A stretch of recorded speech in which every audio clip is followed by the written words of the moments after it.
I bought a lawnmower to mow my lawn, and I'm mowing my lawn with the lawnmower. Go.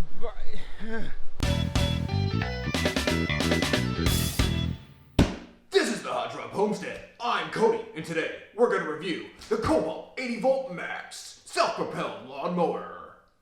Let's get into it.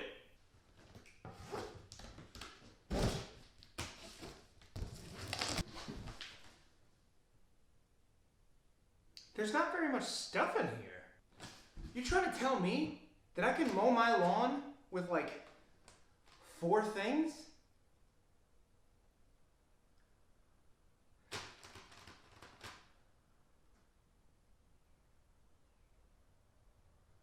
Quick cut assembly.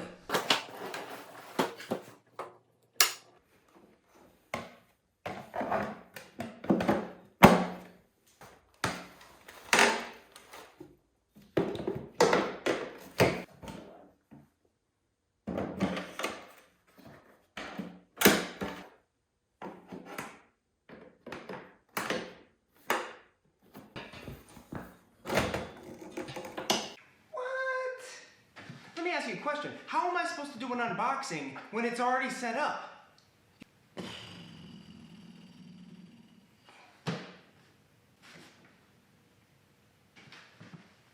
I don't know what to do. What am I supposed to do? How am I supposed to do videos for people on YouTube if I don't have an unboxing to do an unboxing? And literally, that's supposed to take up like 5 to 7 minutes. How am I supposed to create content if I don't have at least 10 minutes of content on a weekly basis? This is ridiculous. How am I supposed to do this? It's fine. We're fine. We've got this. I'm gonna just do, like, stuff. It's gonna make sense! This is dope, y'all. This is dope.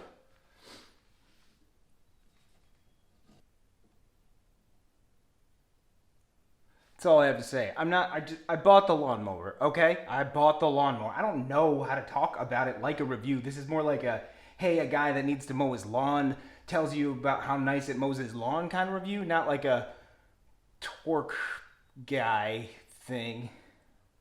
Again, this is, I don't know. You want to try it out? What's gonna happen next is I'm gonna turn this thing on, we're gonna see how it sounds, and then I'm gonna do one straight pass through my backyard with the side discharge, the bagger, and the mulch plug. And so we'll do all those, and then I'm gonna cut the rest of my lawn because that's why I bought a lawnmower. So let's get into that as well.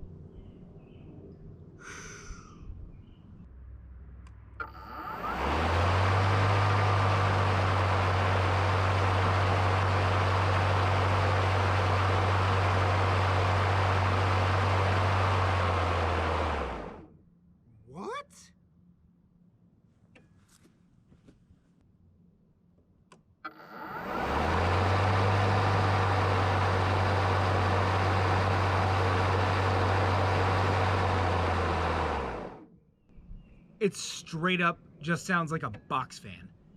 Like a square box fan you put in your window. That's what this thing sounds like. This is unbelievable. All right, let's test this thing out.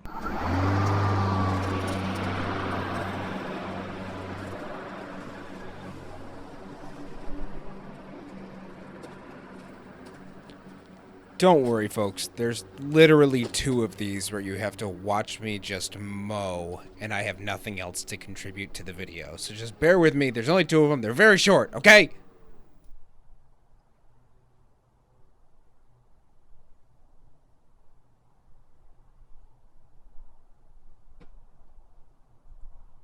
So what I found with the mulcher is it is mulching, as you could see.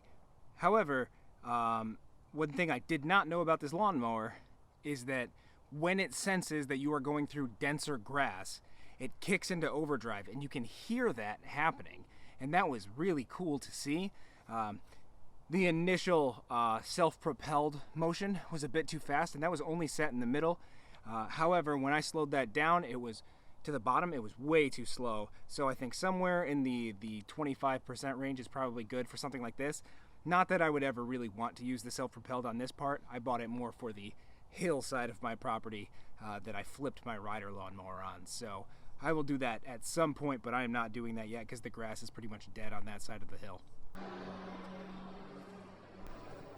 I promised you 2, and there are only 2.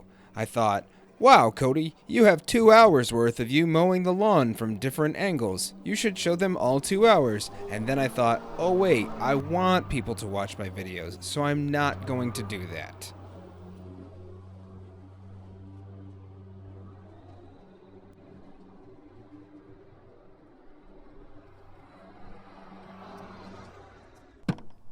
Okay, so here's the deal. The side discharge did fairly well.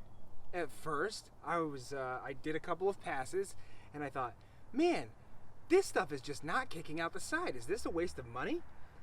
What I realized is it's super important to keep the mulch plug in so that it can spin in a circle and then go out the side discharge. So this is what I pulled out from underneath before I realized what was going on, because I'm an idiot. Okay, so for the last pass, what I'm going to do is I'm going to attach the bagger. I'm going to go down and back, and we're going to see how well it picks everything up.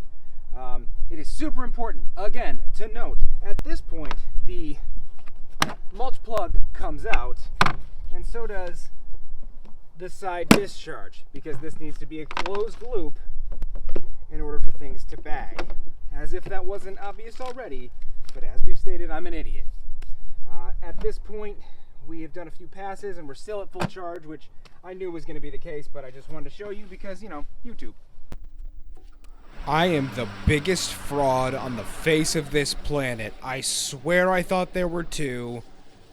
I don't even know what to say. I have no idea what to say. There are no excuses that I can make. You just have to hang tight for another few seconds. I'm sorry.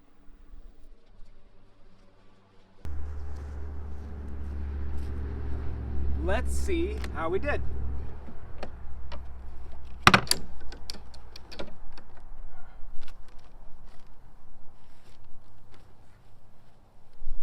I think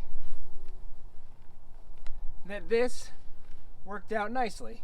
I think that there is a solid chunk of the grass that came up for just down and back. That's pretty awesome, especially for the first mow of the season. We will. I believe 8 minutes and change is enough time spent watching me mow a lawn, so let's review. I am a firm believer that you go with the bad news first, so let's start with the cons. To start our list, the plastic mulch plug and the side discharge are not durable plastic. I anticipate having to replace those sooner, likely well before the warranty runs out. Second, there is no idle option to keep the mower on but disengaging the blades when I lift it and turn. It would make me feel a lot more comfortable to be able to lift the mower, disengage the blades as I'm turning in case there's a renegade rock under there. It shoots out from underneath, striking a main line in my house, and then blowing it up like the top floors of Nakatomi Plaza in the 1988 Christmas film Die Hard, starring Bruce Willis and Alan Rickman. The third downside is that the rear wheel drive is quick to spin out on some uneven terrain. Mowing near my mulch bed edges caused it to slip, and then it stopped me dead in my tracks, and the wheels just kind of spin out and spin out and spin out, and then I have to lift it back out of that divot, where you don't have to do that with a push mower necessarily. There's not really a solution for this, but it is a bit annoying. I'm sure I'll get used to it. Lastly, the battery lasts only half an acre maximum if you use the self-propulsion for the entirety of the mow. And yes, I understand that Kobalt said a half an acre to an acre, but I am here to declare loudly and emphatically that I hate that the maximum usage times are advertised only if you're using minimum features on the tool. But I don't make the rules, I just buy the tools. On to the pros! You see, we've gotten all that negativity out of the way, and we get to end on a positive note. First, the mower is plenty powerful, even with overgrown grass. It utilizes that power booster sensor when you need to get through a thick patch. Love that, support it, I am here for it. Second, the assembly was easy, and the fact that it has folding storage capability has already proven to be helpful and space-saving as I move into my yearly spring tradition of, quote, How can I rearrange all my belongings only to find that I'm playing a strange game of Tetris with very expensive things and I really shouldn't do that? Oh wait, this mower folds up nicely. End quote. Thirdly, the raising and lowering of the mower deck is made simple and hassle-free with the singular lever function. Maybe I've lived a hard life for the last decade with 4 individual levers that aren't even assisted. But that's allowed me to feel pampered here. Do you know what a toll of 4 levers takes on my non-calloused office worker hands? Ew. And last but not least, Kobalt's 5-year tool warranty and 3-year battery warranty are pretty damn amazing. And they don't induce headaches when you show up to use them. I've rarely had to use the warranties, but ne'er a question has been asked, and that kind of security can't be bought. Though I definitely had to make a purchase to get it. You get the point. For all the reasons that I just talked about, I would recommend this mower to anybody looking to get into the electric mower game without having to spend $700 to buy an Ego lawnmower. I wish there was a second battery, but I'm going to deal with that, and I have a bunch of 2 amp hours, so it's not that big a deal. Pretty good mower, pretty good review. This has been the Hot Drop Homestead. Love you. Say it back. Ta-da!